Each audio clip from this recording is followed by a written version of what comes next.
Gare aux Gorillaz, nos héros préférés sont de retour.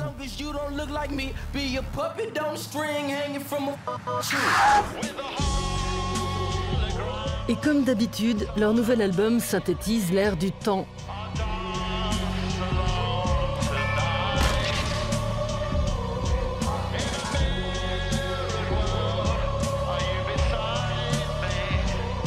On a rencontré leur chef de file à l'heure du breakfast tea. C'est un disque festif pour temps de crise. Pour les moments où on perd subitement tous ses repères. Ce qu'on vit en ce moment, c'est ce que tu ressens quand tu as un malaise après avoir fumé. Quand tu fais « wow, je m'attendais pas à ça ». Voilà où on en est.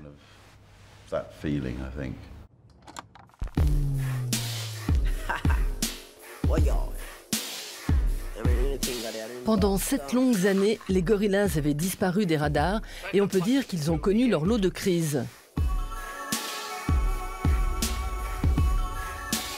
Murdoch, le bassiste, s'est fait kidnapper par son label pour rupture de contrat.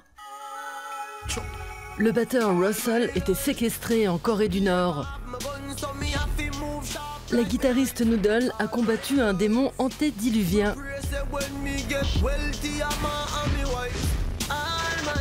Et 2D, le chanteur, était parti en quête spirituelle au Mexique. Les voici enfin réunis. How did it feel getting back into the studio again? It must have been weird. Well, say it was emotional, Yeah. for them. Okay. Yeah, it was quite emotional for us. Well, just to be in my presence. Fear was one of the biggest emotions, and Yeah. frustration. Fear's something that you generally feel. Emasculation was another one. Say that word again. Emasculation. Thank you. Okay. Yeah. Yeah. Le secret de Gorillaz, c'est la conjonction entre une mélancolie assez sombre et un humour particulièrement puéril. Tu vois ce que je veux dire? C'est ce qui fait que ça fonctionne. Ils ne se prennent jamais trop au sérieux.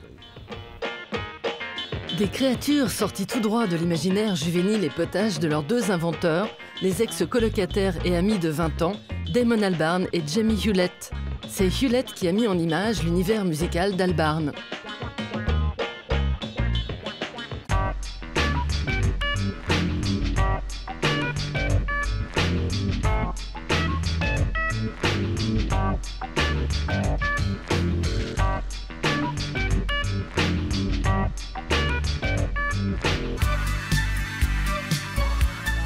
Malgré la légèreté du trait, le message est souvent sérieux.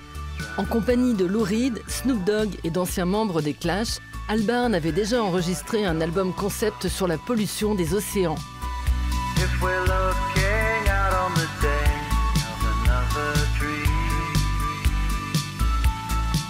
Pour leur nouveau disque, les Gorillaz n'ont pas dû chercher longtemps pour trouver l'inspiration. You put it out on the eve of Donald Trump's inauguration. Were you trying to make a statement with that?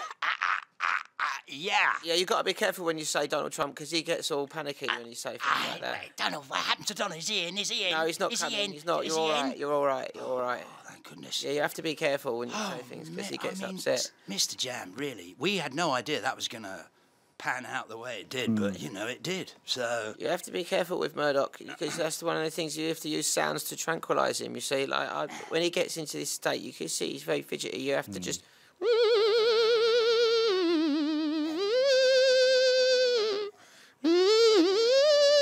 I'm not too sure what it is that you're doing, 2D, but it seems to be working.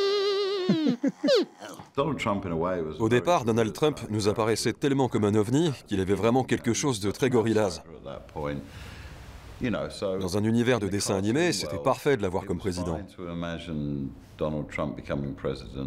J'ai simplement essayé d'imaginer la chose la plus ridicule qui puisse arriver.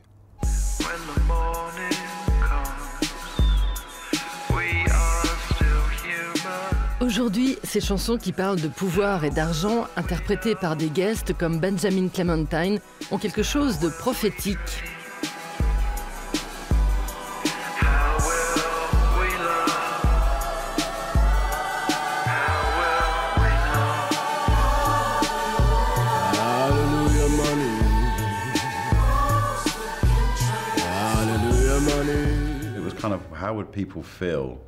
Quand on a écrit ce titre, on s'est demandé ce qui se passerait dans la tête des gens si Donald Trump gagnait.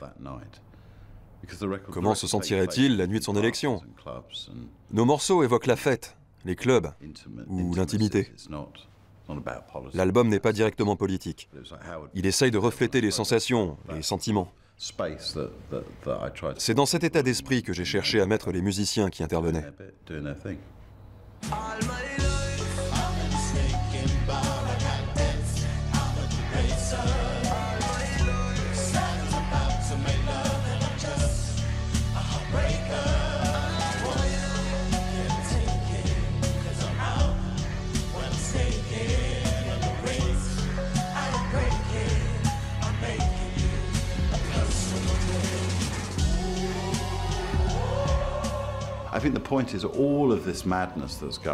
Cette vague de folie que connaît le monde actuel n'arrive pas par hasard.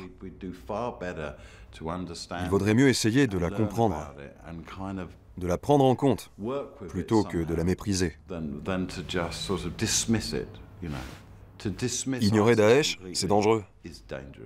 Ignorer la Corée du Nord, c'est dangereux. Il faut chercher les raisons de cette folie. Et qui sommes-nous pour prétendre être moins fous que ces gens-là?